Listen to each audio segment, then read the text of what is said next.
साथियों, वंदे मातरम। भाटिया आश्रम की करंट अफेयर्स की क्लास में आप सभी का हार्दिक स्वागत है। अपने आज करेंगे 11-12 जुलाई के जो महत्वपूर्ण प्रश्न बनते हैं उन पर चर्चा करेंगे।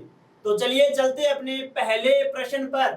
और अपना पहला प्रश्न है, विश्व जनसंख्या दिवस कब मनाया जाता है? तो विश्व जनसंख्या दिवस कब मनाया जाता है, जैसे आप सभी को पता ही है।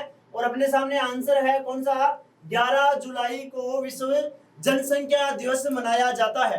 तो 11 जुलाई को विश्व जनसंख्या दिवस मनाया जाता है। तो कब से जो है ये जनसंख्या विश्व दिवस मनाया जा रहा है?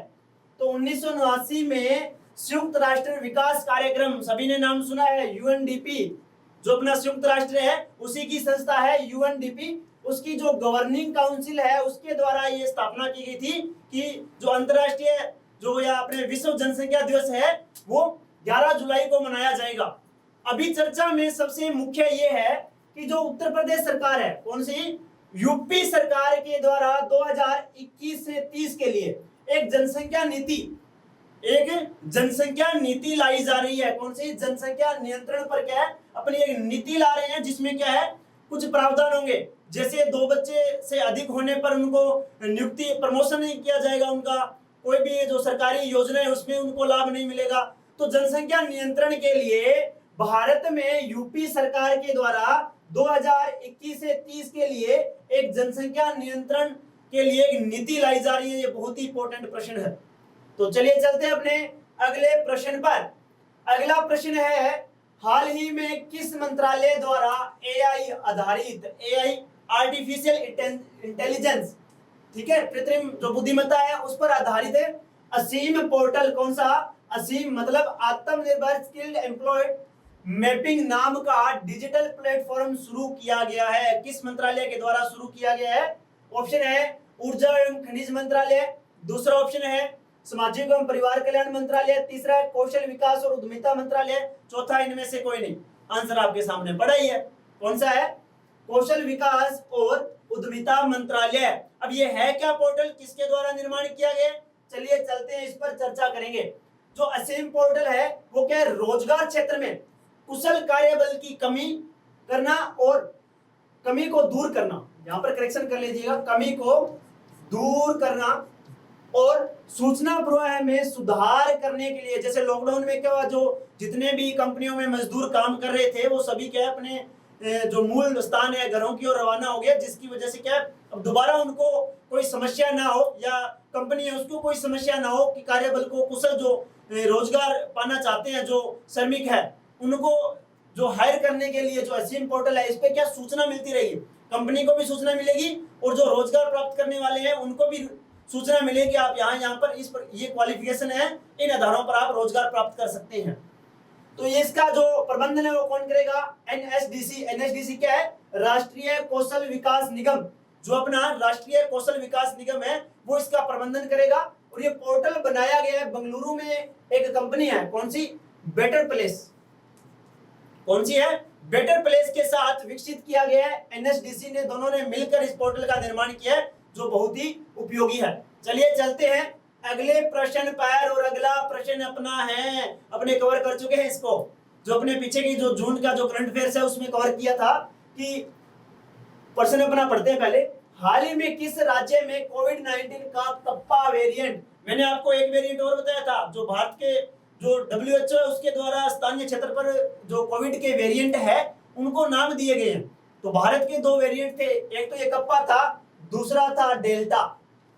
तो जो कप्पा वेरिएंट है उसका भारत में सर्वप्रथम किस राज्य में जो कप्पा वेरिएंट है उसका जो अपनों को इसका एक साक्ष्य मिला है, ठीक है, तो वो है ऑप्शन, इसका सही आंसर है उत्तर प्रदेश। तो उत्तर प्रदेश के अंदर अपने को कप्पा वेरिएंट है वो मिला है। और इसी कप्पा वेरिएंट के आधार पर अगर अपने देखें कि उत्तर प्रदेश का एक और बहुत ही इंपॉर्टेंट फैक्ट, क्योंकि अभी चल रहा है जो कोविड है उसका जो वैक्सीनेशन है वो चल रहा है पूरे भारतवर्ष में, तो भारत में चल रहा है उसमें ये ध्यान रखिएगा, ये सबसे इंपॉर्टेंट एक प्रश्न उभर कर आ रहा है कि उत्तर प्रदेश ने हाल ही में सबसे ज्यादा सिंगल डोज लगाने वाला राज्य बन गया है। क्योंकि 2 डोज लग रही है तो सिंगल डोज सबसे ज्यादा लगने वाला जो राज्य है वो भारत का वो है उत्तर प्रदेश। चलिए चलते हैं अगले प्रश्न पर। अगला प्रश्न अपना है, वोनालू पर्व किस राज्य में मनाया जाता है? कौन सा पर्व? वो नालू पर्व। अब कैसे इंपॉर्टेंट ये है कि वो नालू पर्व है, ये अभी चर्चा में है क्योंकि जो अपना एक राज्य बना था अंतिम तेलंगाना, ठीक है, जो राज्य हालांकि अभी जम्मू कश्मीर और लद्दाख भी बने हैं, लेकिन जो तेलंगाना बना था वहां पर मनाया जा रहा है। और इसका आंसर भी क्या है, तेलंगाना है। तो तेलंगाना में मनाया जा रहा है वो नालू पर्व। और इसी पर्व के बारे में ये क्या 11 जुलाई को शुरू किया गया था। जो अगस्त या जुलाई और अगस्त का जो महीना होता है उसके अंदर ये मनाया जाता है तेलंगाना के अंदर। और देवी महाकाली की पूजा की जाती है। वो नालू पर्व में क्या है, किस देवी की पूजा की जाती है, देवी महाकाली की पूजा की जाती है। अब जो अपने ऑप्शन थे उनमें अगर अपने देखें, जैसे जम्मू कश्मीर था तो जम्मू कश्मीर का प्रसिद्ध कौन सा है, ट्यूलिप फेस्टिवल। कौन सा है, ट्यूलिप फेस्टिवल जम्मू कश्मीर का है। दूसरा आता है केरल, केरल में मुख्य प्रमुख है आप सभी जानते हैं कौन सा, ओणम है। कौन सा है, ओणम केरल का है। और आयुर्वेद पर्व मनाया जाता है जो 2021 का कहां पर मनाया गया, ओडिशा। कहां पर, ओडिशा में मनाया गया। तो ये था अपना प्रश्न। चलिए चलते हैं अगले प्रश्न पर। अगला प्रश्न है, हाल ही में किस राज्य सरकार ने आदिवासियों के लिए नया विभाग बनाने का फैसला लिया है। आदिवासियों के लिए एक अलग ही डिपार्टमेंट बनाया जाएगा, किस सरकार के द्वारा, इसका आंसर है असम सरकार के द्वारा अलग डिपार्टमेंट बनाया जा रहा है आदिवासियों के लिए। किस सरकार द्वारा, असम सरकार द्वारा। इसके अलावा कुछ अन्य जो योजनाएं शुरू की गई, किस सरकार द्वारा, असम सरकार द्वारा जो योजनाएं शुरू की गई अभी करंट में है, उन पर चर्चा करते हैं। उनमें पहली अपनी आती है पर्यटन संजीवनी योजना। अब ये जो पर्यटन संजीवनी योजना है ये किससे संबंधित है, क्योंकि कोविड में क्या हुआ था, कोविड जो चल रहा था कोविड-19, इस काल में जो असम के अंदर जो पर्यटन है वो बहुत ही एक तरीके से प्रभावित हुआ। और उसको सुचारू रूप से आगे मोटिवेट करने के लिए इस योजना के तहत 1 से 20 लाख, कितने रुपए, 1 से 20 लाख रुपए दिए जाएंगे। कोई भी पर्यटन को बढ़ावा देगा, कोई उद्यमी कोई जो है तो उसको 1 लाख से 20 लाख तक का क्या है जो प्रोत्साहन है वो दिया जाएगा, उनको एक ऋण के रूप में दिया जाएगा। ठीक है। दूसरा है अरुणोदय योजना। अरुणोदय योजना ये स्थानीय नाम है उनका, लेकिन इसको अरुणोदय भी कहा जाता है। कौन सा, अरुणोदय।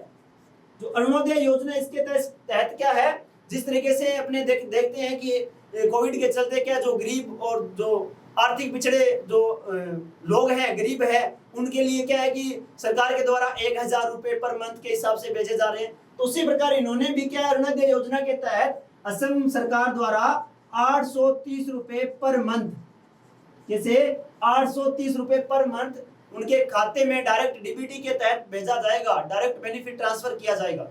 ठीक है।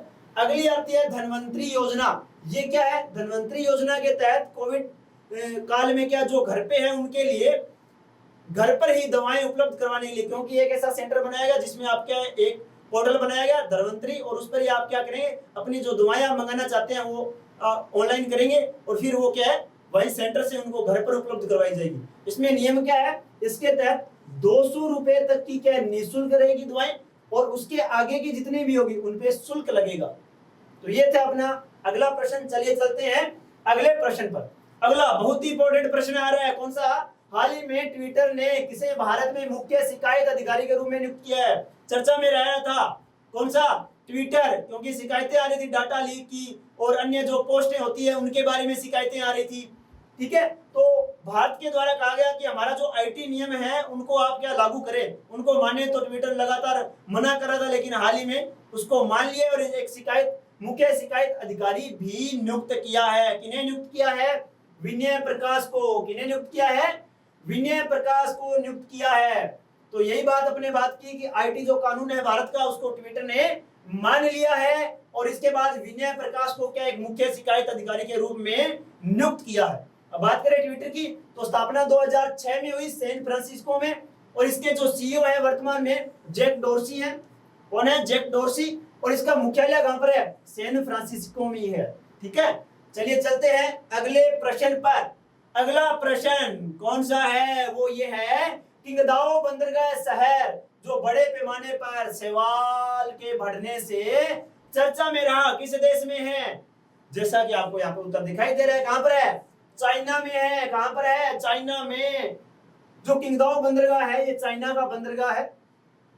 बड़े पैमाने पर यहाँ पर क्या शैवाल प्रपुष्टन हुआ है। अब शैवाल जो है किस तरीके से, क्योंकि इसका कारण ये माना जा रहा है कि चाइना से जो भी कार्बनिक पदार्थ है वो समुद्र के अंदर ज्यादा बहने से, ठीक है, उससे क्या हुआ कि जो शैवाल है, छोटे छोटे जीव होते हैं समुद्र के अंदर, उनमें क्या है अत्यधिक ऑक्सीकरण और उससे क्या उनको अत्यधिक क्या है कार्बन जो मिलता है, जिसकी वजह से उनके अंदर बहुत ही ज्यादा वृद्धि होती है। इसकी वजह से एक तरीके से पूरे समुद्र के ऊपर शैवाल ही शैवाल दिखने लग गए। और चाइना ने क्या किया, उसके लिए पूर्णतः रणनीति बना ली है, मशीनें हैं वो तैनात कर दी गई हैं, नावें हैं वो तैनात कर दी गई हैं, ताकि क्या उसको शैवाल है उसको हटाया जा सके। तो ये चर्चा में था किंगदाओ बंदरगाह, जहां पर क्या है बहुत ही अधिक मात्रा में क्या शैवाल ने बंदरगाह पर एक तरीके से कब्जा कर लिया है। ठीक है, चलिए चलते हैं अगले प्रश्न पर। अगला प्रश्न है, हाल ही में चल रहे विंबलडन टेनिस प्रतियोगिता एकल महिला का खिताब किसने जीता? मैंने आपको ये करवाया जून के करंट अफेयर्स में। जो विंबलडन टेनिस प्रतियोगिता है, इसके अलावा कौन कौन सी है? यूएस ओपन, ठीक है, विंबलडन ओपन है ये, ठीक है, ओपन। कौन कौन सी होती है इसके अलावा? यूएस होती है, कौन सी? यूएस होती है, यूएस के अलावा फ्रेंच होती है, फ्रेंच के अलावा ऑस्ट्रेलियन। ये आप उसमें चेक कीजिएगा, पूरा मैंने आपको कराया है। विंबलडन है ये किस पे? घास पे खेला जाता है, घास के मैदान पर ओपन खेला जाता है। ये मैंने पूरे करवाए हैं सभी के सभी। इसको आप जून के महीने के करंट अफेयर्स में आप देखिएगा, पूरा डिस्क्राइब किया हुआ इनको, ठीक है। तो किसने जीता है महिला खिताब विंबलडन का? एशले बार्टी ने। किसने? एशले बार्टी ने जीता है। और कहां की खिलाड़ी है? ये ऑस्ट्रेलिया की खिलाड़ी है। किनको हराया है? चेक गणराज्य की खिलाड़ी कैरोलिना लिप्स्कोवा, ठीक है, प्लिस्कोवा है इसका नाम, चेक गणराज्य की है कैरोलिना प्लिस्कोवा। चलिए चलते हैं अपने इस पर। तो एकल पुरुष का खिताब किसने जीता है? एकल पुरुष का खिताब किसने जीता है? नोवाक जोकोविच। कहां के है? सर्बिया। कहां के है? सर्बिया के। और एकल महिला का खिताब किसने जीता है? एशले बार्टी ने, जो कहां की है? ऑस्ट्रेलिया की है। और चेक गणराज्य की हारने वाली है कैरोलिना प्लिस्कोवा। तो चलिए चलते हैं अगले प्रश्न पर। अगला प्रश्न है, यूरो फुटबॉल चैंपियनशिप 2020 किस देश ने जीती? तो यूरो के नाम से पता चल रहा है यूरोप की फुटबॉल प्रतियोगिता है। कहां की है? यूरोप की फुटबॉल प्रतियोगिता है। और यूरोप के देशों के बीच में खेली जाती है। अलग अलग जो मैच है वो अलग अलग देश में आयोजित होता है। तो इसका जो चैंपियनशिप है वो किसने जीती है? इटली ने जीती है यूरो फुटबॉल चैंपियनशिप। चलिए चलते हैं इसके बारे में। तो ये फुटबॉल जो प्रतियोगिता है यूरो कप है फुटबॉल की, ये 4 वर्ष में आयोजित की जाती है। प्रति 4 वर्ष में, 4 वर्ष के बाद में आयोजित की जाएगी। 1958 से इसकी शुरुआत हुई और सबसे अधिक बार जीतने वाले हैं स्पेन और जर्मनी, 3 बार ये जीते हुए हैं। ठीक है, तो चलिए चलते हैं अपने अगले प्रश्न पर। अगला और अपना अंतिम प्रश्न है, हाल ही में जारी हेनली पासपोर्ट इंडेक्स 2021 के अनुसार दुनिया का सबसे शक्तिशाली पासपोर्ट किस देश का है? तो सबसे शक्तिशाली पासपोर्ट है वो किस देश का है? जापान का है। किस देश का है? जापान का। आइडिया कैसे लगाएंगे? फाड़ के देखेंगे, ऐसे फाड़ के देखेंगे क्या सबसे शक्तिशाली पासपोर्ट किनका है? इस आधार पे नहीं, जो उनकी मोबिलिटी है, जो एयर, जो उनके जो लोग हैं वो जाते हैं अन्य देशों में, तो किन किन देशों के साथ में सबसे अधिक, अगर देशों के बारे में बात करें जिनमें सबसे अधिक देशों में वहां से लोग जाएंगे, तो उस आधार पे ये निकाली जाती है रैंकिंग। और देखते हैं अपने निकालता कौन है ranking? International air transport association है। तो इसका जो डाटा है, मतलब जो इंटरनेशनल एयर ट्रांसपोर्ट है, जो एयर ट्रांसपोर्ट है, उससे पता लगता है कि किस देश के सबसे अधिक देश है, अन्य कितने देशों में जा रहे हैं। तो उस आधार पर मतलब उनके जो बीच में जो गैप है वो कम हो, संबंध उनके अन्य देशों के साथ बढ़िया हो, और पर्यटन की दृष्टि से वहां से अधिक लोग जा रहे हो या वहां अधिक लोग आ रहे हो। तो इस आधार पे जो एयर ट्रांसपोर्ट है उसका डाटा यूज किया जाता है। उस डाटा के यूज करके उससे रैंकिंग निकाली जाती है।